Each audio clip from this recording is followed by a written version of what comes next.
আসসালামু আলাইকুম প্রিয় শিক্ষার্থীবৃন্দ, নেক্সট জেন ইনস্টিটিউটস এর পক্ষ থেকে আমি ফাহিম আবারও তোমাদের সামনে হাজির হয়ে গেছি। নিশ্চয়ই তোমরা অধীর আগ্রহে অপেক্ষা করছিলে কখন আমি আজকে বিদ্রোহী কবিতাটি পড়া বা তোমাদেরকে পড়ানো শুরু করব। তোমাদের সেই অপেক্ষার প্রহর এখনই শেষ হতে যাচ্ছে। আমরা বিদ্রোহী কবিতাটি এখনই পড়া শুরু করব। তোমরা নিশ্চয়ই অপেক্ষা করছিলে। আমি আশা করব যে তোমরা খুব দ্রুত আমাদের ক্লাসে জয়েন হয়ে যাবে। যারা এইচএসসি 26 ব্যাচ এবং 27 ব্যাচ রয়েছে তারা আজকের খুব মহা গুরুত্বপূর্ণ ক্লাসটি দেখতে পারো। আর যারা অ্যাডমিশন ক্যান্ডিডেট রয়েছে 25 ব্যাচ যারা রয়েছে বা 26 বা 27 ব্যাচের যদি কোনো সিনিয়র ভাই বা বোন তোমাদের থাকে, তোমরা তাদেরকে মেনশন করে দিতে পারো। কারণ অ্যাডমিশন টেস্টের জন্য আজকের এই বিদ্রোহী কবিতাটি খুবই গুরুত্বপূর্ণ। যারা খ ইউনিটে বিশেষ করে অ্যাডমিশন টেস্ট দিবে, তোমাদের জন্য কিন্তু আজকের এই ক্লাসটি খুব গুরুত্বপূর্ণ হতে পারে। কেননা এখান থেকে অনেক কোশ্চেন তোমাদের চলে আসতে পারে, এমসিকিউ তে চলে আসতে পারে, ইভেন সিকিউ তে বা লিখিত যে অংশ রয়েছে অ্যাডমিশন টেস্টে সেখানেও কিন্তু চলে আসতে পারে। সো সব দিক থেকেই মহা গুরুত্বপূর্ণ আজকের এই ক্লাসটি। সব দিক থেকে আজকের ক্লাসটি গুরুত্বপূর্ণ, কারণ বিদ্রোহী কবিতাটি খুব কঠিন বা দুর্বোধ্য আমাদের কাছে মনে হতে পারে, বাট সেটা আসলে আমরা কত সহজে শিখতে পারি, পড়তে পারি, বুঝতে পারি, সেটা আজকে আমরা দেখবো। ঠিক আছে, তো আমি চেষ্টা করব যে যথেষ্ট সংখ্যক শিক্ষার্থী তোমরা ধীরে ধীরে এড হয়ে যাও, তোমরা যুক্ত হয়ে যাও। আমরা হচ্ছে তাহলে ক্লাসটি শুরু করে দিতে পারবো। যত বেশি ছাত্রছাত্রী আমাদের সাথে যুক্ত হবে, আমরা কিন্তু তত ভাইব্রেন্টলি ক্লাসটা নিতে পারবো। ঠিক আছে, একজন শিক্ষক যখন দেখবে অনেক ছাত্রছাত্রী একসাথে ক্লাসটা করছে, তখন কিন্তু উনি পড়াতে খুবই কি হবে, আগ্রহী হবেন এবং খুব গুরুত্ব দিয়ে তোমাদেরকে পড়াবেন। সো আমি চেষ্টা করব হচ্ছে তোমরা হচ্ছে এড হয়ে যাও। আচ্ছা, আনিকা রানী, আলহামদুলিল্লাহ আমি ভালো আছি, তুমি কেমন আছো জানিয়ে দাও। আর তোমাদের যারা অলরেডি যুক্ত হয়েছ, তোমরা হচ্ছে ক্লাসটি শেয়ার করে দাও। ঠিক আছে, ক্লাসটি শেয়ার করে দাও। আমরা দ্রুতই ক্লাসটি শুরু করে দিব। ওয়ালাইকুম আসসালাম সাকিব। আমরা হচ্ছে খুব দ্রুত ক্লাসটি শুরু করে দিব। আরো স্টুডেন্ট তোমরা যুক্ত হয়ে যাও। হ্যাঁ, আমরা দেখতে পাচ্ছি অনেকেই আমাদের সাথে ইতিমধ্যে যুক্ত হয়ে গিয়েছে।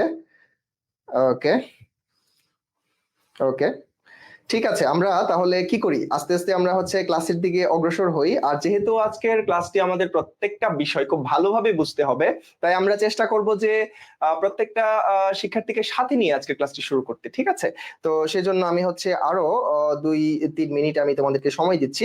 তোমাদের যারা ফ্রেন্ডস আছে তাদেরকে বলো যে ক্লাসটি আজকে করার জন্য, তারা খুব সহজেই আমাদের এই বিদ্রোহী কবিতাটি খুব সুন্দর করে বুঝতে পারবে। ওকে, আমরা আসলে দেখো এই বিদ্রোহী যে কবিতাটি রয়েছে সেটি কাজী নজরুল ইসলামের লেখা। এটা আমরা মোটামুটি সবাই জানি, এটা কাজী নজরুল ইসলামের লেখা একটি কবিতা।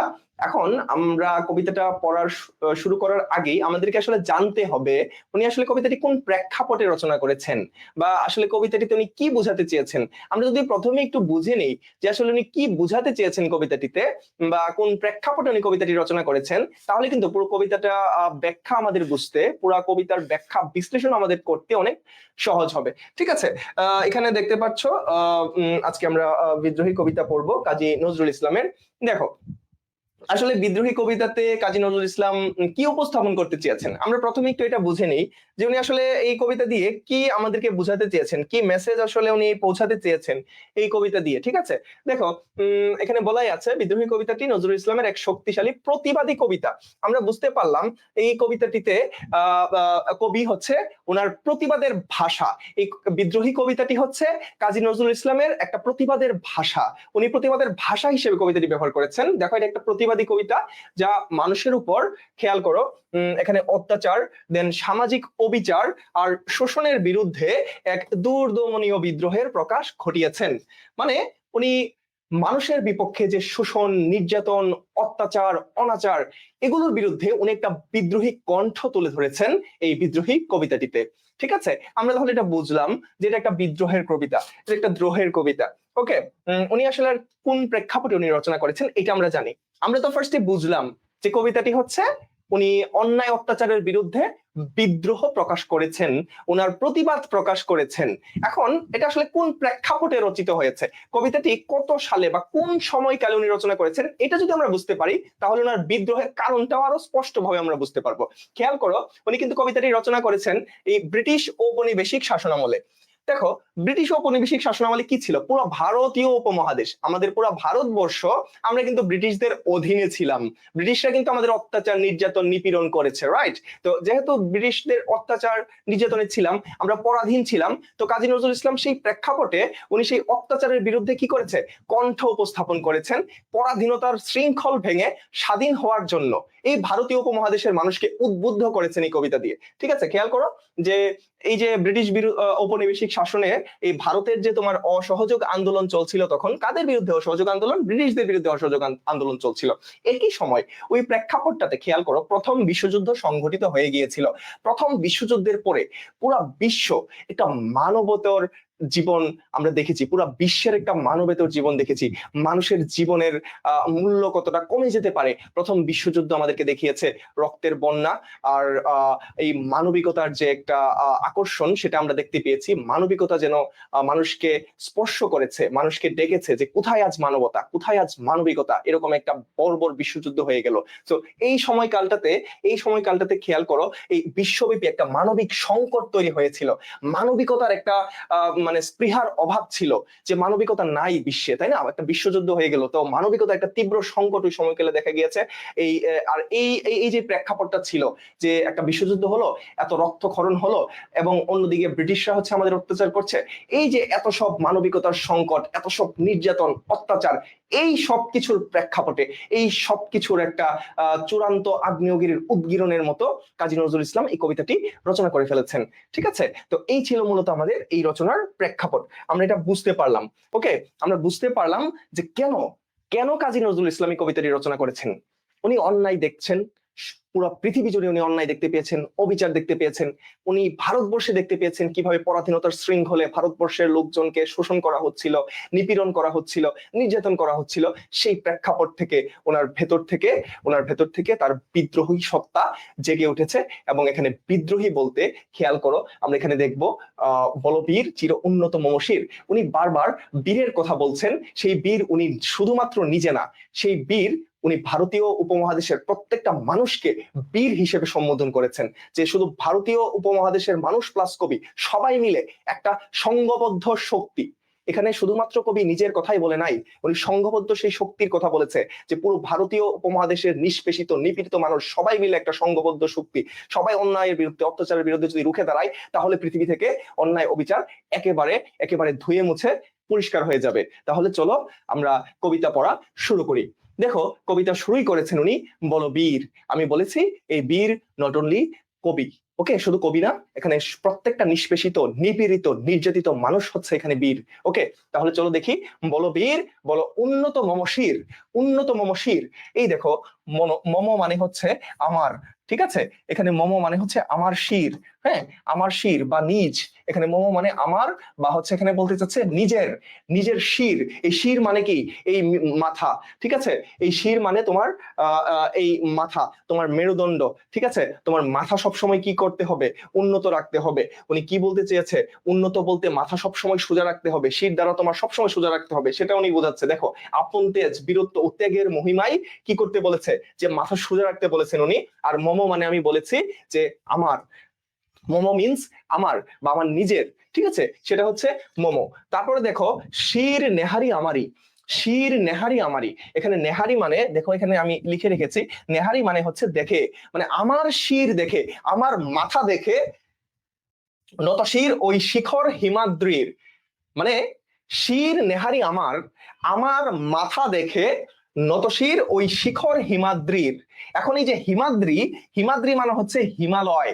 আর এই যে শিখর, এই শিখর মানে হচ্ছে চূড়া, হিমালয়ের চূড়া। ঠিক আছে, মানে উনি কবি বলতে চাচ্ছেন, আমার মাথা দেখে হিমালয়ের চূড়া পর্যন্ত মাথা নত করবে, আমার কাছে মাথা নত করবে হিমালয়ের সেই চূড়া। হিমালয়ের চূড়াও আমার মাথা দেখে আমার কাছে মাথা নত করবে। ঠিক আছে, এটা এটা দিয়ে আসলে কবি কি বোঝাতে চেয়েছেন? এখানে প্রবল আত্মবিশ্বাস বোঝাতে চেয়েছেন, যে আমার এত শক্তি, আমার এত সাহস, যে আমার উন্নত শির দেখে, আমার সোজা মাথা দেখে হিমালয় পর্বতমালার যে বিশাল চূড়া, সেটাও আমার কাছে মাথা নত করবে। ক্লিয়ার ভাইরা? এটা কি একদম ক্লিয়ারলি বুঝতে পেরেছো যে এই শব্দাংশগুলো দিয়ে, এই লাইনগুলো দিয়ে আসলে কবি কি বোঝাতে চেয়েছেন? আশা করি তোমরা বুঝতে পেরেছো। দেখো এখানে তোমাদের জন্য একটা এখানে প্রতীকী ছবিও দেওয়া আছে, যে আমার শির দেখে সেই হিমালয় আমার কাছে মাথা নত করছে। আমার মাথা দেখে হিমালয় পর্যন্ত আমার কাছে মাথা নত করছে। প্রবল আত্মবিশ্বাস এখানে প্রকাশ পেয়েছে কবির। এখন চলো আমরা পরবর্তী স্লাইডে চলে যাই। এখন কি বলছেন কবি দেখো, আমি চির দুর্দম দুর্বিনত নৃশংস। আমি চির দুর্দম দুর্বিনত নৃশংস। এই যে এখানে দুর্দম, চির দুর্দম, নৃশংস, দুর্বিনত কথাগুলো উচ্চারণ করা হচ্ছে, এটা কিন্তু কখনো নেতিবাচক না। অত্যাচারের বিরুদ্ধে, অন্যায়ের বিরুদ্ধে কবি চির দুর্দম। দুর্দম মানে যাকে একদমই দমন করা যায় না। এখানে দুর্দম মানে যাকে একদমই দমন করা যায় না। অন্যায়কারী, অত্যাচারকারী, অন্যায়, অত্যাচার, নিপীড়ন কখনো কবিকে দমন করতে পারবে না। দুর্বিনত, কবি এখন বিনয়ী নয়। কার কাছে বিনয়ী না? অত্যাচারীর কাছে উনি বিনয়ী না, অত্যাচারীর কাছে। ঠিক আছে, অত্যাচারী উনি বোঝাতে চাচ্ছে, অত্যাচারীর কাছে আমরা বিনয়ী নয়, অত্যাচারীর কাছে আমরা বিনয় প্রকাশ করব না। ওকে, আর এখানে কবি আমি বলতে কি বলেছি? শুধুমাত্র কবি না, প্রত্যেকটা অত্যাচারিত মানুষ সেই আমি, প্রত্যেকটা নিষ্পেষিত মানুষ সেই আমি। ঠিক আছে, তো তাহলে এখানে বলতে চাচ্ছে যে আমি চির দুর্দম, আমি বলতে অত্যাচারিত সব মানুষ প্লাস কবি, সবাই মিলে। চিরদুর্দম, যাকে দমন করা যাবে না। দুর্বিনত, যার কাছে কোনো মানে কি করবে না, বিনয়ী হবে না। কার কাছে? অত্যাচারীর কাছে বিনয়ী হবে না। নৃশংস, শত্রু বোধে প্রয়োজনে হিংস্র হতে পারবে। অত্যাচারিত মানুষ কি করতে পারবে, বা কবি অত্যাচারকে দমন করার জন্য, অত্যাচারীকে দমন করার জন্য উনি প্রয়োজনে হিংস্র হইতে পারবে, এটা বোঝাচ্ছে। ঠিক আছে, এই নৃশংস মানে শত্রুকে ধ্বংস করার জন্য প্রয়োজনে কবি হিংস্র হতে পারবে, সেটা বোঝাচ্ছে। মহাপ্রলয়ের আমি নটরাজ। মহাপ্রলয় আসলে কি? মহাপ্রলয় এটা আমরা বলতে পারি, আমরা কেয়ামতের সাথে তুলনা করতে পারি, যে পৃথিবী যখন একদম ধ্বংস হয়ে যাবে, পৃথিবী যখন ধ্বংসের দ্বার প্রান্তে চলে যাবে, তখন এরকম মহাপ্রলয় সংঘটিত হবে। মহাপ্রলয় মানে বিশাল ধ্বংসযজ্ঞ, ধ্বংসযজ্ঞ। তো তাহলে এই ধ্বংসযজ্ঞের সে কি? নটরাজ। এখানে নটরাজ বলতে হিন্দু ধর্মগ্রন্থের একজন দেবতার কথা বলা হচ্ছে, শিবের কথা বলা হচ্ছে। এই যে সেই নটরাজ, সেই নটরাজ। ঠিক আছে, এখানে নটরাজের ছবি তুমি দেখতে পাচ্ছ। এই নটরাজ বলতে এখানে আসলে শিবকে বোঝানো হচ্ছে। হিন্দু ধর্মাবলম্বীদের যে দেবতা শিব রয়েছেন, ওনাকে এখানে বলা হচ্ছে। যে এখানে আমি মহাপ্রলয়ের নটরাজ বলতে দেখো, ওনার চেতনা শক্তির তীব্রতা প্রকাশ পাচ্ছে। উনি নিজেকে তুলনা করতেছেন নটরাজের সাথে বা শিবের সাথে। শিব যখন অন্যায়কে, অত্যাচারকে, অত্যাচারীকে ধ্বংস করে দিবেন মহাপ্রলয়ের মাধ্যমে, ব্যাপক ধ্বংসযজ্ঞের মাধ্যমে, তখন তাকে কিরকম দেখতে লাগে, কিরকম অগ্নিমূর্তি লাগে, সেটা তোমরা এই ছবি দেখি বুঝতে পারছো। দ্যাট মিনস কবি এখানে শিব যেমন অন্যায়কে যেভাবে ধ্বংস করে দেয়, কবি এখানে সেই উপমাটা ব্যবহার করেছেন, যে তিনিও সেই শিবের মতোই কি হইতে পারে? মহাপ্রলয়ের নটরাজ হতে পারে, শিবের মতো হইতে পারে। কখন সে শিবের মতো হবে? যখন সে অন্যায় দেখবে, অত্যাচার দেখবে এবং সেগুলোকে সে ধ্বংস করবে, তখন। ঠিক আছে, এই যে এখানে দেখো যে নৃত্যের ছন্দে সব ধ্বংস করা। এই যে এই নটরাজ কি করে? এই শিব হচ্ছে নৃত্যের ছন্দে মানে সকল অন্যায় অবিচারকে ধ্বংস করে দেয়। ঠিক আছে, এই কথাটাই এখানে বলা আছে। এখন আসো পরবর্তীতে আমরা চলে যাই। এখন বলতেছে যে আমি সাইক্লোন, আমি ধ্বংস। আমি সাইক্লোন, আমি ধ্বংস। দেখো কবি প্লাস যে অত্যাচারিত মানুষ সবাই মিলে এখানে সবাই সাইক্লোন। সাইক্লোন আসলে কি? সাইক্লোন আসলেই ধ্বংস। সাইক্লোন গ্রীষ্মকালীন এক ধরনের কি ঘূর্ণিঝড়। হ্যাঁ, এখানে সাইক্লোনের সাথে আরো যে কনসেপ্ট বা টপিক গুলা রিলেটেড আমরা এটাও সাথে রেখেছি। দেখো সাইক্লোনটা বেসিকলি তোমার দক্ষিণ প্রশান্ত ও ভারত মহাসাগর, যেমন বাংলাদেশ, ভারত, শ্রীলঙ্কাতে কিন্তু সাইক্লোন হয়। ঠিক আছে, বাংলাদেশ, ভারত, শ্রীলঙ্কাতে আমরা এই সাইক্লোন দেখতে পাই। তাহলে দক্ষিণ প্রশান্ত ও ভারত মহাসাগরে এই ধরনের ঘূর্ণিঝড় উদ্ভব হয়। এই সাইক্লোনের মতো আরেক ধরনের ঘূর্ণিঝড় আছে যেটাকে টাইফুন বলা হয়। আর এই টাইফুনটা বেসিক্যালি তোমার উত্তর আটলান্টিক মহাসাগরে সংঘটিত হয়। আর হারিকেন যেটা হয় সেটা উত্তর পশ্চিম প্রশান্ত মহাসাগরে অনুষ্ঠিত হয় বা সংগঠিত হয়। এখন এই সবগুলোই হচ্ছে এক ধরনের গ্রীষ্মকালীন ঝড়। তাহলে সাইক্লোনটা কি? সাইক্লোন হচ্ছে এক ধরনের গ্রীষ্মকালীন ঝড়। দ্যাট মিনস কবি নিজেকে একটা গ্রীষ্মকালীন ঝড়ের সাথে তুলনা করেছে। ঠিক আছে, তারপরে দেখো কি বলতেছে, আমি মহাভয়, আমি অভিশাপ পৃথ্বীর, আমি দুর্বার। আমি মহাভয়, আমি অভিশাপ পৃথ্বীর। এখানে অভিশাপ পৃথ্বীর মানে পৃথিবীর অভিশাপ। এখন পৃথিবীর অভিশাপ কিন্তু এখানে নেতিবাচক ভাবে ব্যবহৃত হয় নাই। কাদের জন্য সে অভিশাপ? সে অভিশাপ কিন্তু অত্যাচারের জন্য, অন্যায়ের জন্য, নিপীড়নের বিরুদ্ধে সে অভিশাপ। সে নিপীড়নকে কি করে দিবে? সে একদম নিপীড়নকে পৃথিবী থেকে দূর করে দিবে। দেখো এখানে এক কথায় এই লাইনটা দ্বারা আমরা বুঝতে পারতেছি যে সহজে প্রতিরোধ করা যাবে না, যেহেতু সে পৃথিবীরই অভিশাপ। এই অন্যায়কারী বা অত্যাচারকারী তাকে সহজে পৃথিবী থেকে দূর করতে পারবে না যতদিন না সেই অন্যায় অবিচার পৃথিবী থেকে দূর হচ্ছে। তাহলে পৃথিবী মানে পৃথিবী মহাভয়। এই যে তাহলে কবি নিজেকে তুলনা করতেছে সে মহাভয়। কাকে মানে এই মহাভয় বলতে মানে কারা কবিকে ভয় পাবে? সেই অত্যাচারী, সেই যে পরাধীন আমাদেরকে রেখেছে, সেই বলতে পারো তোমরা প্রতীকীভাবে ব্রিটিশরা ভয় পাবে। ব্রিটিশরা ভয় পাবে কারণ সে অভিশাপ, পৃথিবীর অভিশাপ, তাকে অবশ্যই ভয় পাইতে হবে এবং সে দুর্বার, তাকে একদমই দমন করা যাবে না, সব ভেঙে চড়ে দিয়ে সে অন্যায় অবিচার ধ্বংস করে দিবে। ঠিক আছে, তারপরে আসো পরবর্তীতে আমরা যাই। এই যে সাইক্লোনের একটা ছবি তোমরা এখানে দেখতে পাচ্ছ। এখন কি বলতেছে দেখো, যেহেতু সে সাইক্লোন, সে অভিশাপ পৃথ্বীর, সে দুর্বার, সেহেতু সে কি করবে? আমি ভেঙে করি সব চুরমার, সব ভেঙে চুরমার করে। এখানে সব বলতে কি আসলে? সেখানে সব বলতে অন্যায়, অত্যাচার, নিষ্পেষণ, নিপীড়ন এবং পরাধীনতার শৃঙ্খল, এবং পরাধীনতার শৃঙ্খল, এগুলো সব সে ভেঙে দিবে। দেখো, পরাধীন জাতির আত্মোপলব্ধি জাগাতে বিদ্রোহী চেতনার সঞ্চার ঘটেছে। এই যে আমরা ব্রিটিশরা এই ভারতীয় উপমহাদেশের মানুষদেরকে 200 বছরের একটা শৃঙ্খলে আবদ্ধ রেখেছিল, তাহলে এই লাইনটা দিয়ে কবি বোঝাচ্ছেন, এই লাইনটা দিয়ে কবি বোঝাচ্ছেন পরাধীনতার সব শৃঙ্খল আমরা ভেঙে ফেলবো, কোনো পরাধীনতাই আমরা রাখবো না। ঠিক আছে, আমরা স্বাধীন হয়ে যাব, এই ব্রিটিশদের থেকে আমরা স্বাধীন হব, সেই শক্তি তো আমার আছে। হ্যাঁ, সেই শক্তির বহিঃপ্রকাশ অলরেডি আমরা পূর্ববর্তী স্লাইড গুলো তো আমরা দেখেছি। তারপর কি বলতেছে দেখো, আমি অনিয়ম উশৃঙ্খল। তুমি যখন বিদ্রোহী হবা তখন তোমাকে অবশ্যই অনিয়ম করতে হবে, উচ্ছৃঙ্খল হইতে হবে, আদারওয়াইজ তুমি পরাধীনতার শৃঙ্খল থেকে বের হইতে পারবে না, অত্যাচারীকে তুমি দমন করতে পারবে না। তারপর কি বলতেছে, আমি দলে যাই যত বন্ধন। এখানে দলে যায় মানে কি? দলে যায় মানে একদম পিষে দিয়ে চলে যাচ্ছি, আমি আমি সামনে যা পাইতেছি সব পিষে ফেলতেছি। ঠিক আছে, আমি দলে যাই যত বন্ধন। এখানে যত ধরনের বন্ধন আছে, বন্ধন মানে কি? এটা হতে পারে আত্মীয়তার বন্ধন, এটা হতে পারে যে কোনো ধরনের মানুষের সাথে মানুষের সম্পর্কের বন্ধন, অনেক ধরনের বন্ধন হতে পারে, যত নিয়ম কানুন শৃঙ্খল। ঠিক আছে, এখানে বন্ধন প্লাস হচ্ছে এখানে নিয়ম কানুন, এখানে শৃঙ্খল, যত ধরনের ব্রিটিশ নিয়ম কানুন আছে। পরাধীনতার শৃঙ্খলে তুমি আছো, এখন যখন তুমি পরাধীন, তুমি স্বাধীন হইতে চাচ্ছ, তখন তুমি কি করবা না? তুমি কোনো নিয়ম মানবা না, তখন তুমি কোনো নিয়ম মানবা না, তুমি সব নিয়ম ভেঙে চলে স্বাধীন হয়ে যাবা। যখন তোমার সামনে বারবার অত্যাচার সংঘটিত হচ্ছে, খুব ইজি একটা এক্সাম্পল তোমরা দেখো, খুব ইজি একটা এক্সাম্পল তোমরা দেখো, 2024 সালে যখন ছাত্রছাত্রীরা কি হচ্ছিল, রাস্তায় মারা যাচ্ছিল, রাইট, গুলিতে ছাত্রছাত্রীরা শহীদ হচ্ছিল, তখন কি হয়েছে বলতো? তখন কি কেউ নিয়ম কানুন মানছে? তখন কোন নিয়ম কানুন কি কেউ মানছে? ছাত্রছাত্রীরা নিয়ম কানুন মানছে? সব নিয়ম কানুন, যত শৃঙ্খল ছিল, যত বন্ধন ছিল, ঠিক আছে, সব ভেঙে চুরে দিয়ে কিন্তু তারা রাস্তায় নেমে পড়েছে। ঠিক আছে, মায়ের মানে মায়ের প্রতি যে ভালোবাসা, ঠিক আছে, মা বাবার ভালোবাসা, ভাই বোনের ভালোবাসা ত্যাগ করে, খেয়াল করো সবাই কি জীবনের ঝুঁকি নিয়ে রাস্তায় নেমে পড়েছে। সরকার যে নিয়ম তাদেরকে বেঁধে দিয়েছিল, সেই নিয়ম ভেঙে তারা রাস্তায় নেমে পড়েছে। তখন তুমি যখন বিদ্রোহী হবা, তখন কিন্তু তুমি কোনো নিয়ম কানুন মানবে না, সব ভেঙে চুরে দিয়ে তুমি বিদ্রোহ প্রকাশ করবা। এটাই আসলে এখানে বোঝানো হচ্ছে। এখন আসো পরবর্তীতে আমরা চলে যাই, কি বলতেছেন তারপর কবি, যে আমি মানি না কোনো আইন। এই যে একটু আগেই বললাম, যখন তুমি বিদ্রোহী হয়ে যাবা, স্বাধীন হইতে যাবা, তখন কিন্তু তুমি আইন কানুন মেনে স্বাধীন হতে পারবা না, তাইলে এখানে কবি বলতে চাচ্ছে আমি মানি না কোনো আইন, শোষকের কোনো আইন তুমি মানবা না, শোষকের কোনো কথা তুমি শুনবা না, কারণ তার বিরুদ্ধে তুমি বিদ্রোহ রচনা করেছো, তার বিরুদ্ধে তুমি বিদ্রোহের সূচনা করেছো, সেহেতু তুমি কোনো আইন মানতেছো না। আমি ভরাতরি করি ভরাডুবি। দেখো, আমি ভরাতরি, এখানে ভরাতরি মানে কি? নৌকা ভর্তি লোক, ঠিক আছে, নৌকা যখন ভর্তি থাকে, ঠিক আছে, নৌকা যখন একদম মানুষে বা যে কোনো পণ্যে হইতে পারে পরিপূর্ণ থাকে, তো এই পরিপূর্ণ একটা নৌকা ভর্তি, পুরা নৌকাটা ধরো মানুষে ভর্তি হতে পারে, পণ্যে ভর্তি হতে পারে, সেই নৌকাকে কি করে দিবা? একদম ডুবিয়ে দিবা, ভরাডুবি করে দিবা। এটা প্রতীকী অর্থে বোঝাচ্ছে কবি, যে সে ভরা নৌকা একদম ডুবাই ফেলবে। ঠিক আছে, তারপর কি করবে? যে আমি টর্পেডো। এই টর্পেডো মানে কি? টর্পেডো হচ্ছে, আমরা সাবমেরিনের কথা সবাই জানি, এই সাবমেরিনের টর্পেডো হচ্ছে তোমার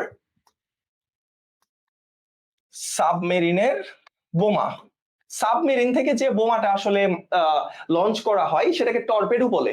তাহলে কবি নিজেকে টর্পেডো, সাবমেরিনের সেই বোমার সাথে তুলনা করতেছে। মাঝে মধ্যে এই সাবমেরিনের টর্পেডো নিউক্লিয়ার টর্পেডো হয়ে থাকে, নিউক্লিয়ার বোমা হইতে পারে, যেটা মহাযজ্ঞ সৃষ্টি করতে পারে, তাই না, মহা ধ্বংস করতে পারে। তাহলে কবি নিজেকে টর্পেডোর সাথে তুলনা করতেছে। দ্যাট মিনস তার কতটা শক্তি, তার কতটা শক্তির সঞ্চার সে করতে পারে, সে সেটা বোঝাচ্ছে, যে আমি টর্পেডো, আমি ভীম ভাসমান মাইন। এখন দেখো আমি ভীম, এখানে ভীম হচ্ছে দ্বিতীয় পাণ্ডব। দেখো হিন্দু ধর্ম মতে ওদের পঞ্চ পাণ্ডব আছে, এবং প্রতিজন পঞ্চ পাণ্ডব মানে 5জন ব্যক্তির কথা এখানে বলা হচ্ছে যারা খুবই শক্তিশালী। ঠিক আছে, ওইরকম একজন শক্তিশালী পাণ্ডব হচ্ছে ভীম, যে হচ্ছে এই দ্বিতীয় পাণ্ডব, এবং সে কি ভাসমান মাইন। দেখো সমুদ্রে যখন যুদ্ধ হয় তখন কিন্তু ভাসমান মাইন থাকে, এবং এই ভাসমান মাইন গুলা খুবই ভয়ানক হয়। মাইনের কাছাকাছি গেলে বা মাইনে যদি স্পর্শ করা হয় তাহলে বিশাল বিস্ফোরণ হইতে পারে। তো আসলে এই কথাগুলো দিয়ে কি বুঝাতে চাচ্ছেন কবি? দেখো যে আমি ভরাতরি করি ভরাডুবি, আমি টর্পেডো, আমি ভীম, ভাসমান মাইন, মানে কবি কতটা বিধ্বংসী হইতে পারে অত্যাচারের বিরুদ্ধে, পরাধীনতার শৃঙ্খল থেকে বের হয়ে আসতে কতটা শক্তিশালী হইতে পারে, কতটা শক্তির সঞ্চার করতে পারে, সেই জিনিসগুলা এখানে উপমার মাধ্যমে কবি ব্যবহার করছেন। ঠিক আছে, আচ্ছা তারপরে আমি দেখি আমি ধৈর্যটি, আমি ধৈর্যটি, আমি এলোকেশে ঝড়, অকাল বৈশাখীর আমি বিদ্রোহী। দেখো আমি ধৈর্যটি, এখানে ধৈর্যটি মানে হচ্ছে শিবের জটা চুল। এই যে এখানে শিবকে দেখানো হচ্ছে, এই যে ওনার জট পাকানো চুল, এই জট পাকানো চুলের কথা বলতেছে। আমি ধৈর্যটি, ধৈর্যটি মিন্স শিবের জট, জট চুল। ঠিক আছে, জট পাকানো যে চুলটা আছে দেখো এখানে মাথায় যে জট পাকানো করে চুল শিব বেঁধে রেখেছেন, এটাকে বোঝাচ্ছে। ছবিটা দেখলে তোমরা বুঝতে পারবা যে আমি ধৈর্যটি মানে শিবের জটা চুল। আমি এলোকেশে ঝড় অকাল বৈশাখীর, আমি এলোকেশে ঝড় অকাল বৈশাখীর। দ্যাট মিনস বৈশাখ মাস এখনো আসে নাই, তাও বৈশাখীর মতো ঝড় কবি তৈরি করতে পারতেছে। ঠিক আছে, অত্যাচারের বিরুদ্ধে, পরাধীনতার শৃঙ্খল থেকে বের হইতে। তারপরে দেখো আমি বিদ্রোহী সুত বিশ্ব বিধাত্রীর। হ্যাঁ, আমি বিদ্রোহী সুত। দেখো এই বিদ্রোহী সুত মানে হচ্ছে এই বিশ্ববিধাতার, বিশ্ববিধাতার বা সৃষ্টিকর্তার বিদ্রোহী পুত্র। বিশ্ববিধাতা মানে এখানে আমরা বলতে পারি যে সৃষ্টিকর্তা। ওকে, সৃষ্টিকর্তা। তাহলে কবি সৃষ্টিকর্তার বিদ্রোহী পুত্র, কবি হচ্ছেন সৃষ্টিকর্তার বিদ্রোহী পুত্র। এবং আমি বারবার করে বলছি এখানে আমি কবির কথা বলছি, কবি শুধু নিজেকেই রিপ্রেজেন্ট করতে চান নাই, উপস্থাপন করতে চান নাই, কবি বিদ্রোহী হয়ে উঠতে চান সবাইকে নিয়ে, নিষ্পেষিত নিপীড়িত প্রত্যেকটা মানুষকে নিয়ে কবি এখানে বিদ্রোহী হয়ে উঠতে চান। ওকে, তাহলে এখানে বলতে চাচ্ছে যে কবি বিদ্রোহী পুত্র। কার বিদ্রোহী পুত্র?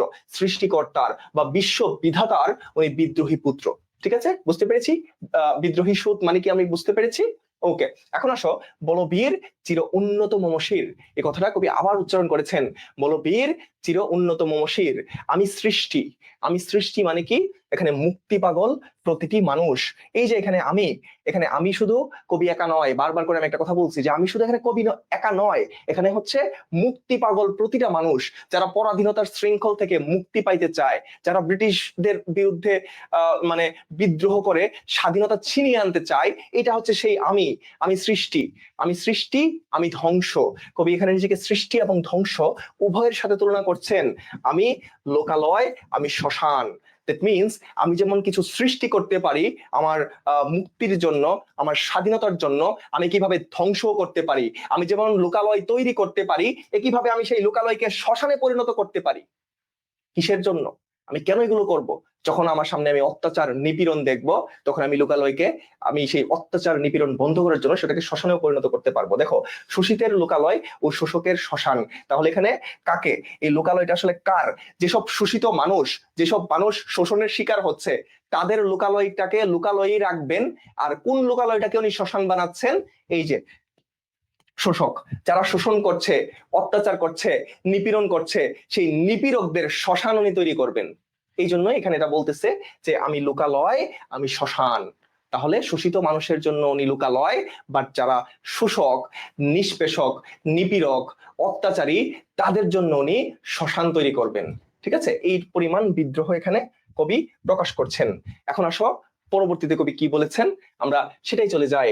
আমি অবসান, নিশাবসান। দেখো অবসান, অবসান মানে কি? অবসান মানে আমরা জানি শেষ। ঠিক আছে, অবসান মানে আমরা জানি শেষ। তারপরে আবার নিশাবসান, এই নিশাবসান মানে হচ্ছে রাতের অবসান বা রাতের শেষ, মানে সকাল। ওকে, এই নিশাবসান মানে রাতের অবসান বা রাত যখন শেষ হয়ে যায় সেটা বলতেছে। তাহলে আমি অবসান, নিশাবসান, আমি ইন্দ্রাণী সুত। ইন্দ্রাণী সুত মানে কি? এখানে সুত মানে আমি তোমাদের অলরেডি বলছি। দেখো সুত মানে হচ্ছে এখানে পুত্র, ঠিক আছে। সুত বলতে আসলে পুত্র বা ছেলেকে বোঝাচ্ছে।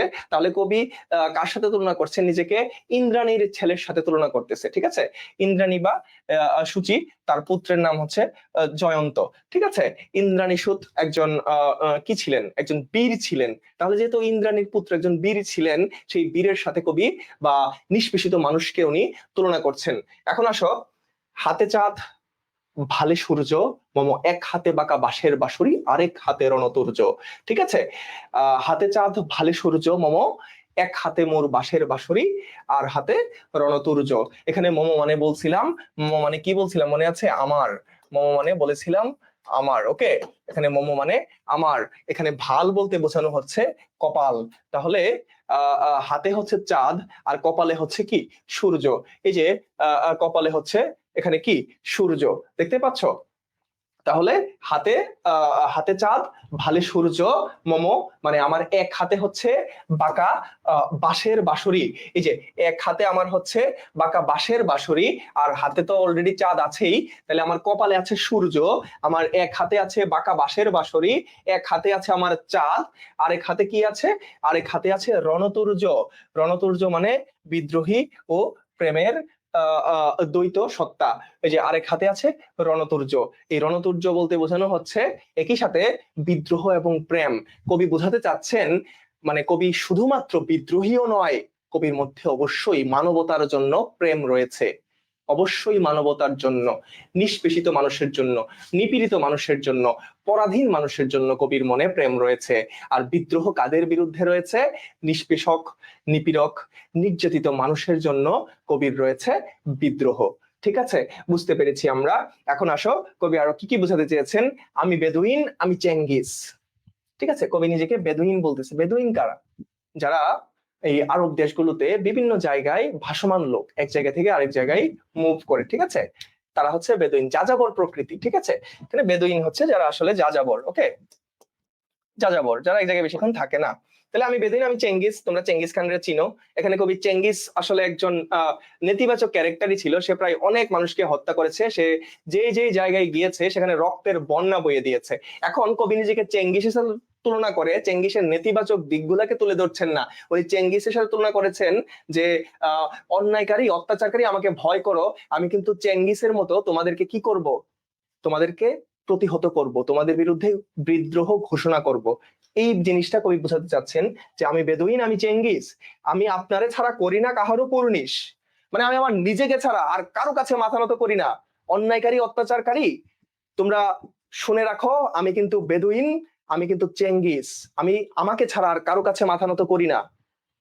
দ্যাট মিনস তোমরা এখনই আমাকে ভয় করো, আদারওয়াইজ তোমাদের বিরুদ্ধে বিদ্রোহ করব, চেঙ্গিসের মতো ধ্বংসলীলা চালিয়ে দিব তোমাদের উপর। কবি এটা আসলে বোঝাতে চাচ্ছে। কবি এই মেসেজটা, এই বার্তাটা কবি দিতে চেয়েছেন কাদেরকে? সেই অত্যাচারকারীদেরকে, যারা আমাদেরকে পরাধীনতার শৃঙ্খলে আবদ্ধ রেখেছে, তাদের বিরুদ্ধে এই কথাগুলো কবি বলছেন। এখন আসো, তারপর কি বলতেছে? যে আমি বজ্র। এখানে বজ্র মানে আমরা জানি যেটা হচ্ছে আকাশে বাজ পরে, আমরা জানি সবাই বিদ্যুৎ চমকানোর পরে বাজ পড়ে, তো বজ্র মানে আমরা সবাই জানি মোটামুটি। আমি বজ্র, আমি ঈশান বিশানে উঙ্কার। আমি ঈশান বিশানে উঙ্কার। উঙ্কার মানে হচ্ছে এক ধরনের বাদ্যযন্ত্রের ধ্বনি, ঠিক আছে, এক ধরনের বাদ্যযন্ত্রের উঙ্কার ধ্বনি। ঠিক আছে, উঙ্কার মানে হচ্ছে এক ধরনের ধ্বনি বা শব্দ। হ্যাঁ, ঈশান, এখানে ঈশান বিশান মানে এই উত্তর পূর্ব কোণকে বোঝানো হচ্ছে। ওকে, ঈশান বিশান মানে উত্তর পূর্ব কোণ। উত্তর পূর্ব কোণ থেকে যখন একটা বাদ্যযন্ত্র থেকে ধ্বনি আসে, যেমন যুদ্ধের আগে এরকম হয় না, আমরা প্রাচীন কালের যুদ্ধগুলোতে দেখছি কোনো একটা কর্নার থেকে একটা বাদ্যযন্ত্র থেকে বাঁশি বেজে উঠেছে, একটা সুর বেজে উঠেছে, তখন দুই দল কিন্তু যুদ্ধে লিপ্ত হয়ে গেছে। তো এই অংশটা এখানে কবি বুঝাতে চেয়েছেন যে আমি ঈশান বিশান। ঈশান বিশান বলতে উত্তর পূর্ব কোণ থেকে একটা বাদ্যযন্ত্রের ধ্বনি, ঠিক আছে, যেটা যুদ্ধের ধ্বনি হইতে পারে। কিসের ধ্বনি? যুদ্ধের ধ্বনি। যুদ্ধের পূর্বে যেমন দামামা বাজে যায়, এরকম একটা যুদ্ধের ধ্বনির কথা বলা হচ্ছে। দেখো, আমি ইসরাফিলের সিঙ্গার মহা হুঙ্কার। আমরা যারা মুসলমান সবাই জানি, ইসরাফিল আলাইহিস সালাম যখন সিংগায় ফোঁক দিবেন, কি হবে? তখন পুরো পৃথিবী ধ্বংস হয়ে যাবে। তাহলে কবি এই জিনিসটা বোঝাতে গিয়ে, তার বিধ্বংসী রূপটাকে বোঝাতে গিয়ে, উনি যে কতটা বিধ্বংসী হয়ে উঠতে পারেন অন্যায়কারীর বিরুদ্ধে, নিপীড়কদের বিরুদ্ধে, অত্যাচারের বিরুদ্ধে যে উনি কতটা নৃশংস হতে পারেন, বিধ্বংসী হতে পারেন, সেটা বোঝানোর জন্য উনি ইসরাফিল আলাইহিস সালামের সেই সিংগার মহা হুঙ্কারের সাথে তুলনা করছেন নিজেকে। ঠিক আছে, কার সাথে তুলনা করতেছেন?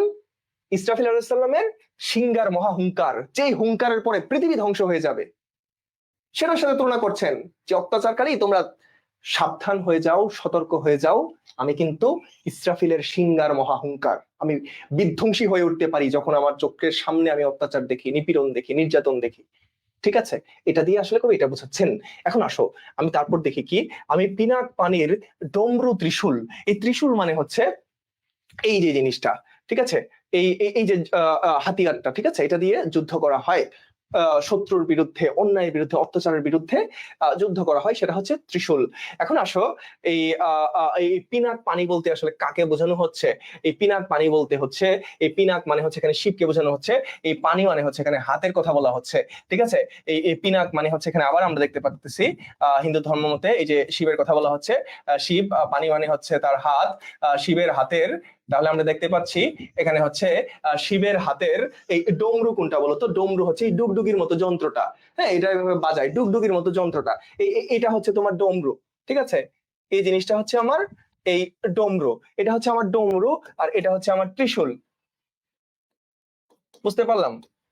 বলো, বুঝতে পারলাম? তাহলে এই ডমরু হচ্ছে এই বাদ্যযন্ত্রটা, আর এই ত্রিশূল হচ্ছে এই যে তিন কোনা আকৃতির, তিনটা যার মাথা রয়েছে এরকম একটা অস্ত্র। ঠিক আছে, আর এখানে পিনাক মানে হচ্ছে শিবের কথা বলা হচ্ছে, পানি মানে হচ্ছে হাত, এই পানি দেখো মূর্ধন্য দেওয়া আছে, এটা কিন্তু সেই পানি না। ঠিক আছে, এই পানি মানে হচ্ছে হাত, তাহলে শিবের হাতের এই ডমরু আর এই ত্রিশূলের কথা বলা হচ্ছে। তাহলে দেখো এখানে শিবের অগ্নিমূর্তি আমরা দেখতে পাচ্ছি, উনি অন্যায়ের বিরুদ্ধে কি পরিমাণ অগ্নিমূর্তি ধারণ করতে পারেন সেটা বোঝানো হচ্ছে। ঠিক আছে, এটা আসলে প্রতীকী অর্থে কবি ব্যবহার করছেন, উপমার মাধ্যমে কবি বুঝাচ্ছেন উনি কতটা বিধ্বংসী হতে পারেন। এখন আবার বলতেছে যে ধর্মরাজের দণ্ড, হ্যাঁ, ন্যায় বিচারকের হাতের লাঠি। এখানে ধর্মরাজ বলতে এখানে ন্যায় বিচারকের কথা বলা হচ্ছে, ন্যায় বিচারকের হাতের লাঠির সাথে উনি নিজেকে তুলনা করতেছেন। তাহলে ধর্মরাজের দণ্ড মানে ন্যায় বিচারকের হাতের লাঠি। তারপর দেখো কি বলতেছে, আমি চক্র, এখানে চক্র মানে বিধ্বংসী ক্ষমতার প্রতীক। ঠিক আছে, এই কৃষ্ণের হাতে দেখবা যে একটা চক্র থাকে। ঠিক আছে, হিন্দু ধর্মাবলম্বীরা ভালো রিলেট করতে পারবা যে কৃষ্ণের হাতে এরকম একটা গোলাকৃতির একটা চক্র থাকে, তাই না? এটা যখন ঘুরে ঘুরে কি করে, এই চক্রটা ঘুরে যত অন্যায় অবিচার অত্যাচারিত আছে, যত দানব আছে, সবাইকে ধ্বংস করে দেয়। ঠিক আছে, তো আমি চক্র বলতে এখানে বিধ্বংসী ক্ষমতার প্রতীক বোঝানো হচ্ছে। আমি মহাশঙ্খ, এই মহাশঙ্খ মানে হচ্ছে মঙ্গলের প্রতীক, যা কিছু মঙ্গলজনক সেটার প্রতীক। তার মানে আমরা এতক্ষণ দেখতেছি কবি অন্যায়ের বিরুদ্ধে, অত্যাচারের বিরুদ্ধে যেমন বিদ্রোহী, বিধ্বংসী হয়ে উঠতে পারে, একইভাবে কবি কিন্তু মঙ্গলেরও প্রতীক হয়ে উঠতে পারেন। এই আমি সত্তাটা, বারবার কবি বলছি আমি এখানে, যে আমি সত্তা, সেই আমি সত্তাটা কিন্তু মঙ্গলেরও প্রতীক হয়ে উঠতে পারে। এবং সেই আমিটা, আমি আবারও বলছি, সেই আমিটা নট অনলি কবি, যারা নিপীড়িত মানুষ সবাই মিলে কবি সেই আমিত্বটা ধারণ করেছেন। ওকে, এখন আসো এই যেটা বললাম, আমি চক্র ও মহাশঙ্খ, এখানে তারপরে কি আছে বলি, আমি দেখি যে আমি প্রণবনাথ প্রচন্ড, প্রণবনাথ প্রচন্ড, এখানে এই প্রণবনাথ প্রচন্ড বলতে বোঝানো হচ্ছে যে অপশক্তির বিরুদ্ধে কঠোর অবস্থান। ঠিক আছে, আমি প্রণবনাথ প্রচন্ড। ওকে, এই শব্দটা দিয়ে আমরা বুঝলাম যে কবি অপশক্তির বিরুদ্ধে শক্ত অবস্থানে আছেন। ওকে, নেক্সট আমরা যাই, যে আমি ক্ষেপা দুর্বাসা। এখানে ক্ষেপা দুর্বাসা মানে কি? এখানে দেখো এই দুর্বাসা হচ্ছে হিন্দুদের একজন ঋষি ছিলেন। ওকে, হিন্দু ধর্ম মতে এই দুর্বাসা হচ্ছেন একজন ঋষি। এই ঋষি আবার কেমন? ক্ষেপা, ক্ষেপা মানে হচ্ছে রাগী। ওকে, ক্ষেপা মানে হচ্ছে রাগী। তাহলে মহর্ষি অত্রি ও অনুসুয়া তার মা বাবা, সেই ঋষির মা বাবাকে এই মহর্ষি অত্রি, অত্রি হচ্ছে তার মা, আর অনুসুয়া হচ্ছে তার বাবা, সেই ঋষির মা বাবার কথা বলা হচ্ছে। দেখো বিশ্বমিত্র শিষ্য, উনি আবার কি? উনি হচ্ছে আবার বিশ্বামিত্র শিষ্য, মানে ক্রোধের স্বরূপ উন্মোচন হচ্ছে। উনি একই সাথে ক্ষেপা দুর্বাসা, আবার সে বিশ্বামিত্রের শিষ্য। ঠিক আছে, বিশ্বামিত্র হচ্ছে হিন্দু পুরাণের একজন ক্যারেক্টার, একটা চরিত্র। সেই বিশ্বামিত্র অবশ্যই বিধ্বংসী, সেই বিশ্বামিত্রের শিষ্য। ওকে, এখন আসো, আমি দাবানল দাহ দাহন করিব বিশ্ব। দাবানল দাহ মানে কি? এই যে দাবানল থেকে কি হয়, আগুন বের হয়, অগ্নুৎপাত হয়, সেই আগুনের সাথে উনি নিজেকে তুলনা করতেছে। দাবানলের যে অগ্নি, দাবানলের যে আগুন, সেই দাবানলের অগ্নি, দাবানলের আগুনের সাথে কবি নিজেকে তুলনা করছেন। দাহন করিব বিশ্ব, এখন উনি কি বিশ্বকে জ্বালাই দেওয়ার কথা বলতেছে? দাহন করিব বিশ্ব মানে কি বিশ্বকে জ্বালিয়ে দিবে? না, এখানে কিন্তু বিশ্বকে জ্বালাবে না, উনি অত্যাচারীকে জ্বালাবেন, উনি অন্যায়কে জ্বালাই দিবেন, উনি হচ্ছে তোমার অত্যাচারীকে জ্বালাই দিবেন, ঠিক আছে, অন্যায় অবিচার নিপীড়ন নিষ্পেষণ এগুলাকে উনি জ্বালাই দেওয়ার কথা বলতেছে, ঠিক আছে। তাহলে উনি কখন দাবানল হয়ে যাচ্ছেন? যখন দাবানল হয়ে যাচ্ছেন, কখন বলো? যখন অত্যাচার দেখছেন, অবিচার দেখছেন, যখন দেখছেন উনি পরাধীন, তখন সেই পরাধীনতাকে উনি জ্বালাই দিতে চাচ্ছেন, অন্যায়কে উনি জ্বালাই দিতে চাচ্ছেন, অবিচারকে উনি জ্বালাই দিতে চাচ্ছেন, ঠিক আছে। এই জন্যই বলতেছে আমি দাবানল দাহ দাহন করিব বিশ্ব। দেন আসো, আমি উন্মন মন উদাসীর। হুম, উদাসী মানুষ, এই যে এই যে কবি কবি যে একটা সফট ফিলিং আছে কবির, কবির যে একটা অনুভূতি আছে, সহানুভূতি, হ্যাঁ, এই যে নিষ্পেষিত মানুষের প্রতি যে কবির সহানুভূতি, সেটা আস্তে আস্তে এখানে দেখো প্রকাশ পাচ্ছে। আমি উন্মন মন উদাসীর, উদাসী মানুষের যে উন্মনা একটা মন থাকে, সেই উন্মনা মনের সাথে কবি নিজেকে তুলনা করছেন। উদাসী মানুষ যেন উন্মনা থাকে, কবিও সেরকম উদাসী মানুষের উন্মনা সেই মনটা। তার মানে বুঝতে পেরেছো, কবি এখানে শুধু নিজেকেই ধারণ করে নাই, সেই উদাসী মানুষটাকে কবি নিজের মধ্যে ধারণ করেছে। সেই আমি শুধু কবি একা না, সেই উদাসী মানুষটা আমি, সেই অত্যাচারিত মানুষটা আমি, সেটা আমরা পরবর্তী স্লাইডে আরো দেখতে পাবো। দেখো, আমি বিধবার বুকে ক্রন্দন শ্বাস। দেখো, বিধবারা তো যখন একজন মানুষ বিধবা হয়ে যাচ্ছে, তখন অবশ্যই সে দুঃখী থাকে, ঠিক আছে। এই ক্রন্দন শ্বাস, তার ভিতরে যে কষ্ট থাকে, যে দুঃখ থাকে, যে কান্নাটা থাকে, কবি নিজেকে সেই বিধবার কান্নার সাথে বা ক্রন্দন শ্বাসের সাথে তুলনা করছেন। মানে কবি নিজের মধ্যে কাকে কাকে ধারণ করেছে দেখো, উদাসী মানুষকে কবি নিজের ভিতরে ধারণ করেছে, সেই বিধবা মানুষটাকে কবি নিজের মধ্যে ধারণ করেছে, সেই অত্যাচারিত মানুষটাকে কবি নিজের মধ্যে ধারণ করবে। মানে এই আমিটা শুধু কবি না, এখানে অনেক মানুষ, সারা নিষ্পেষিত নির্যাতিত অত্যাচারিত সবাই মিলেই সেই আমি, ঠিক আছে। তাহলে আমি বিধবার বুকে ক্রন্দন শ্বাস, হা হুতাশ আমি হুতাশীর। দেখো, যারা হতাশাগ্রস্ত মানুষ, হতাশাগ্রস্ত কখন হয় মানুষ? যখন অত্যাচারিত নিষ্পেষিত নিপীড়িত হয়, তখনই তো। তাহলে এই যে কবি হচ্ছে এই মানে যারা হতাশাগ্রস্ত মানুষ, এখানে হুতাশী মানে হচ্ছে হতাশাগ্রস্ত, হতাশাগ্রস্ত, ঠিক আছে। তাহলে দেখলাম আমরা যে কবি হচ্ছে এখানে এই যে হতাশাগ্রস্ত মানুষ হা হুতাশ করে না, সেই হা হুতাশটা কবি নিজে, মানে এই ধরনের অত্যাচারিত মানুষকে কবি নিজে ধারণ করছেন। এটাই আসলে এখানে বোঝানো হচ্ছে। দেখো, যে বিধবা ও হতাশ লোকদের দুঃখ অনুভব করছেন, পীড়িত মানুষের প্রতি কবির সমবেদনা প্রকাশ পাচ্ছে এখানে। ওকে, এটা একদম সিম্পল। এখন আসো দেখি, আমি বঞ্চিত ব্যথা পথবাসী চির গৃহহারা যত পথিকের। দেখো, যেসব পথিক হচ্ছে গৃহহারা, যেসব পথিক এখানে আমরা দেখতে পাচ্ছি, যেসব পথিক হচ্ছে গৃহহারা, যাদের বাড়ি ঘর নাই, তারা দেখো এই যে বাড়ি ঘর নাই, তারা একটা বঞ্চিত অনুভব করে, তারা একটা ব্যথা অনুভব করে। তাহলে আমরা এখানে বুঝতে পারলাম, দেখো এখানে কবি বলতেছেন উদাসী, যে উদাসী মানুষটা, সেই উদাসী মানুষের উন্মনা মনটা, উদাসীন যে মনটা, সেই মনটা কবি নিজে। বিধবার বুকে ক্রন্দন শ্বাস, আমি মানে কবি বলতে চাচ্ছেন সে কিন্তু বিধবার বুকে ক্রন্দন শ্বাস, এই যে বিধবা মানুষটার যে কষ্টটা, সেটা কবি নিজের মধ্যে ধারণ করছেন।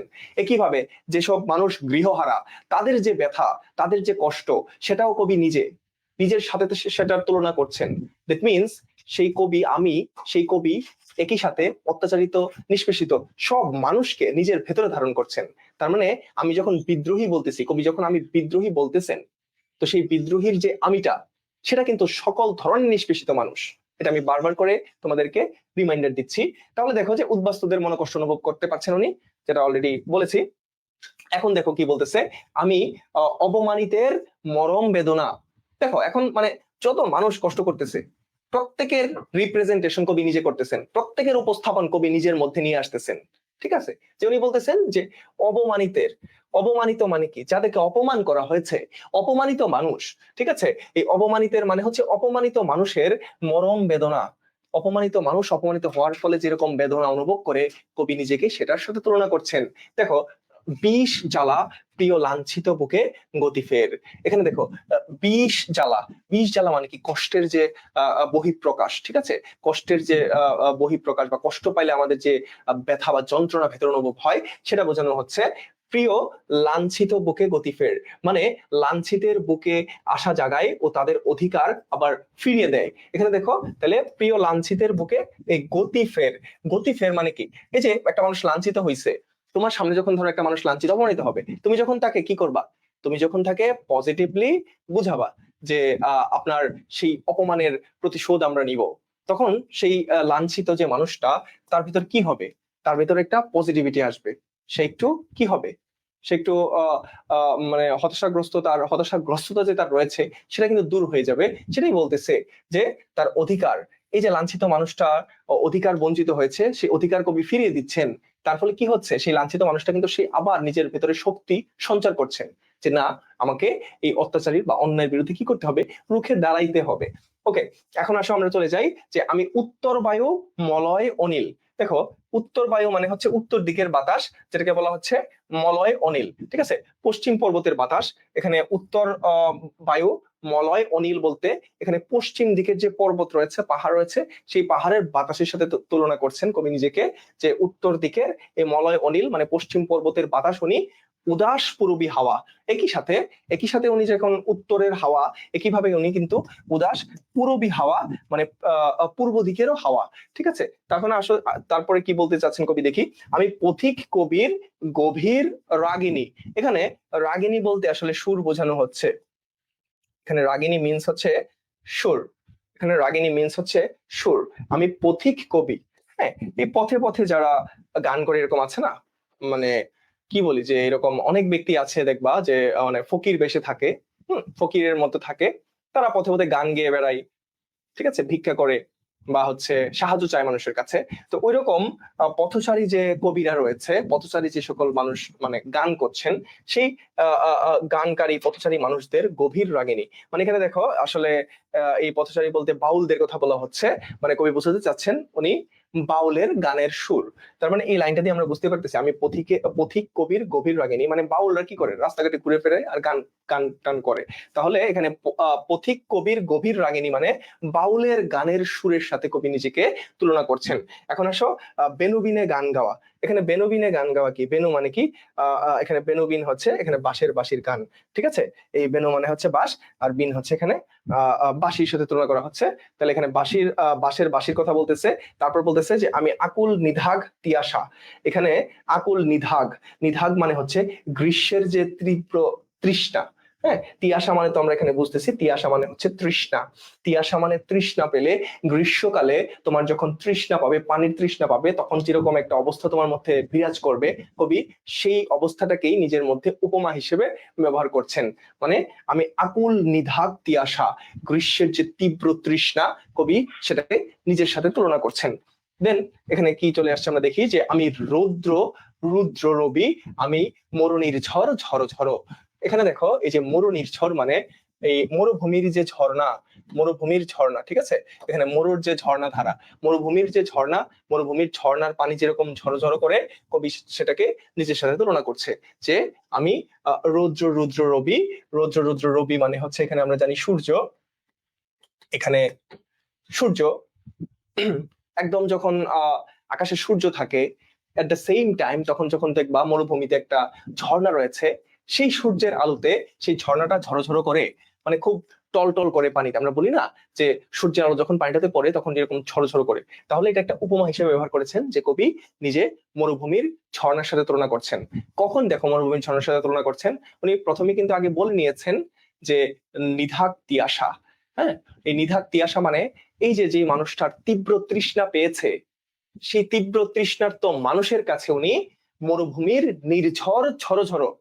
এই তীব্র তৃষ্ণাপ্রাপ্ত মানুষটার জন্য উনি মরুভূমির বুকে যেরকম একটা ঝর্ণা থাকলে তৃষ্ণার্ত মানুষ যেরকম কি হয় যে উদ্বুদ্ধ হয়ে যায়, তৃষ্ণার্ত মানুষটা যেমন একটা সমবেদনা পায়, তো সেম ভাবে উনি সেই তৃষ্ণার্ত মানুষের বুকে, সেই তৃষ্ণার্ত মানুষের মনে একটা মরুভূমির ঝর্ণা। দ্যাট মিনস এটা দিয়ে আসলে কবি কি উপমা ব্যবহার করতে চেয়েছেন? যে সকল মানুষ এখনো উদাসীন রয়েছে, যে সকল মানুষ এখনো নিষ্পেষিত হচ্ছে, তাদেরকে উনি উদ্বুদ্ধ করতে চেয়েছেন যে চলো আমরা সবাই মিলে বিদ্রোহী হয়ে উঠি, আমরা অত্যাচারের বিরুদ্ধে বিদ্রোহ করি। ঠিক আছে, আমরা পরাধীনতার শৃঙ্খল শৃঙ্খল ভেঙে ফেলি। এই ধরনের বিষয় আসলে কবি এখানে বোঝাতে চেয়েছেন। দেখো, আমি শ্যামলিমা ছায়াছবি, শ্যামলিমা ছায়াছবি আসলে কি?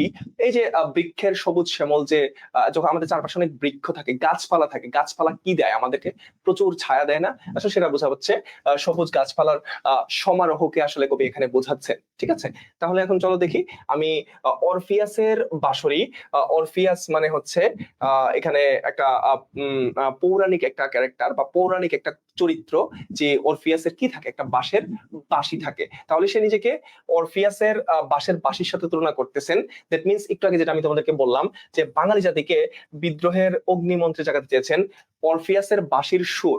অরফিয়াস একটা পৌরাণিক বা মেইথিক্যাল একটা ক্যারেক্টার, যার বাঁশির সুরে বিমোহিত হয়ে যাইতো মানুষজন। একইভাবে কবি নিজেকে অরফিয়াসের সাথে তুলনা করতেছেন, যার বাঁশির সুরে কি হবে, এই ভারতীয় উপমহাদেশের যে মানুষজন আছে তারাও বিদ্রোহী হয়ে উঠবে। যেটা আমি একটু আগেই বলেছি, যে কবি চাচ্ছেন মানুষের ভিতরে বিদ্রোহ জাগাতে চাচ্ছেন।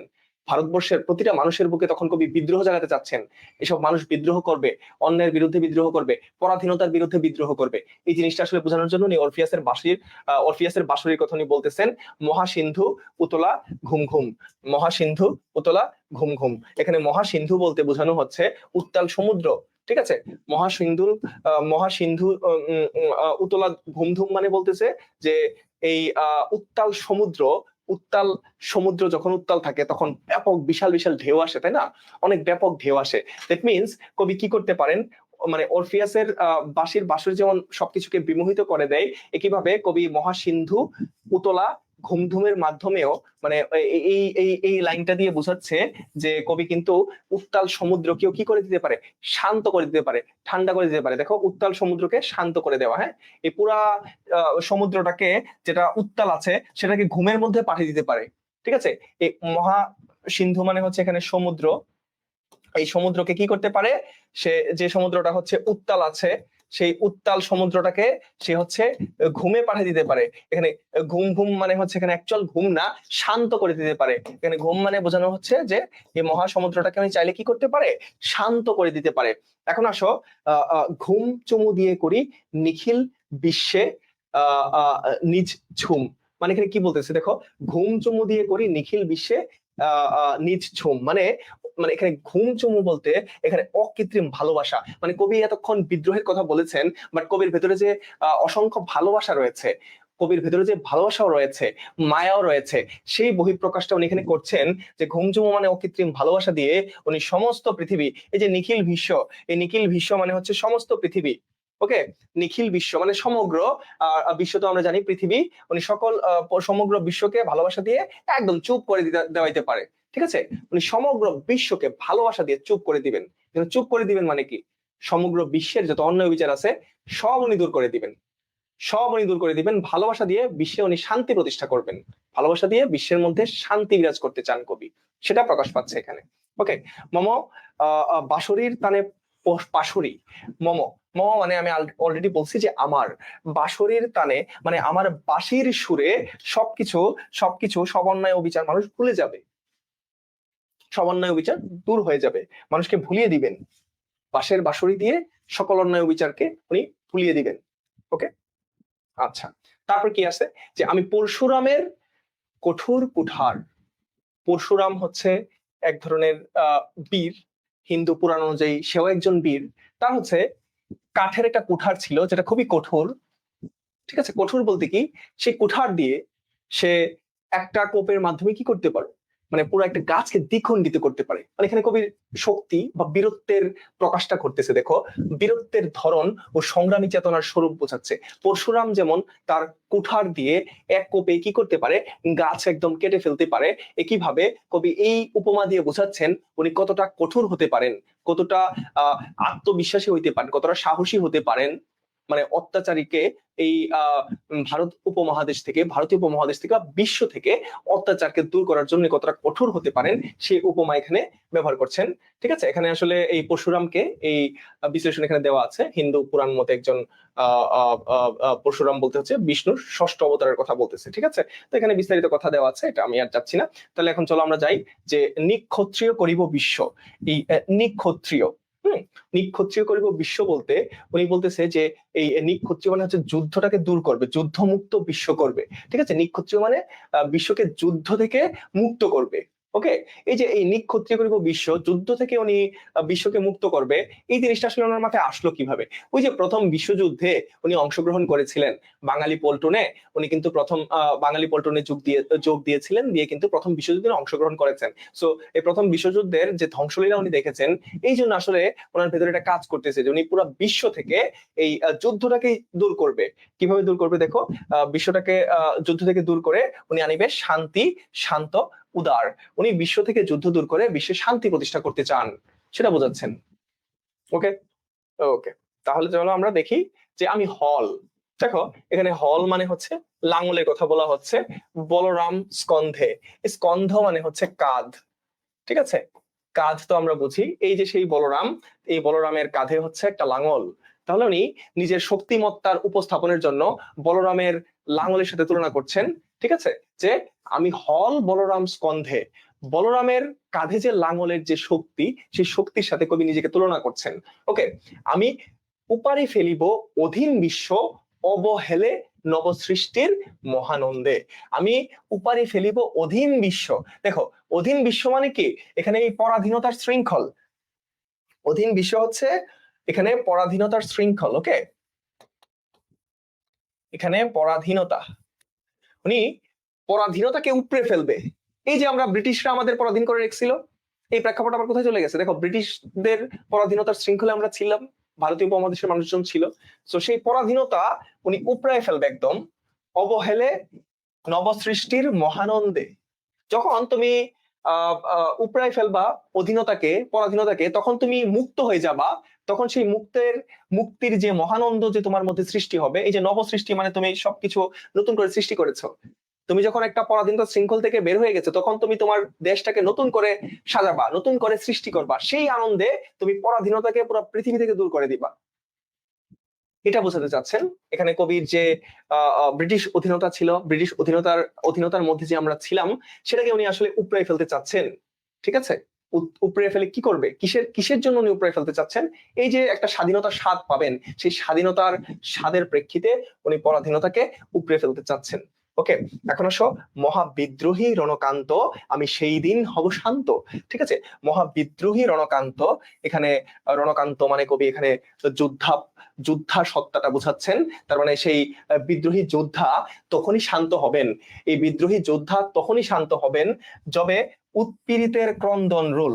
উৎপীড়িত মানে নির্যাতিত মানুষজনের যখন কান্না আর পৃথিবীতে শোনা যাবে না, আকাশে বাতাসে যখন আর কান্না শোনা যাবে না, উৎপীড়িত মানুষের কান্না যখন আকাশে বাতাসে আর শোনা যাবে না, তখনই কিন্তু উনি শান্ত হবেন। তখনই সেই রণকান্ত শান্ত হবে, যখন উৎপীড়িত মানুষের কান্না আর আকাশে বাতাসে আসবে না। অত্যাচারীর খড়গ কৃপান, ভীম রণভূমে রণিবে না। অত্যাচারী মানুষের, এখানে খড়গ মানে হচ্ছে এক ধরনের অস্ত্র, যেটা দিয়ে এক কূপে মানুষের মাথা ফালাই দিতে, মানুষ তো না দেখা যায় যে বলি দেয়, ছাগল বা পাঠাকে অনেক সময় বলি দেওয়া হয় না হিন্দু ধর্মে, তো সেই বলি দেওয়ার যে অস্ত্র, যে দাটা, সেটা হচ্ছে খড়গ।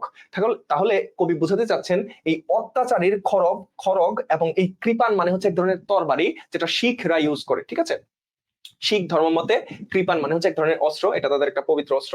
তাহলে এই অত্যাচারীরা যখন তাদের এই খড়গ, বা মানে এখানে বোঝাতে চাচ্ছে অত্যাচারীরা যখন তাদের অত্যাচার আর পৃথিবীতে এই ভীম রণভূমে, মানে এই পৃথিবীতে যখন অত্যাচার আর থাকবে না, যখন এই নিষ্পেষিত মানুষের কান্না আর বাতাসে শোনা যাবে না, তখনই সেই রণকান্ত, তখনই সেই বিদ্রোহী সত্তা শান্ত হবে।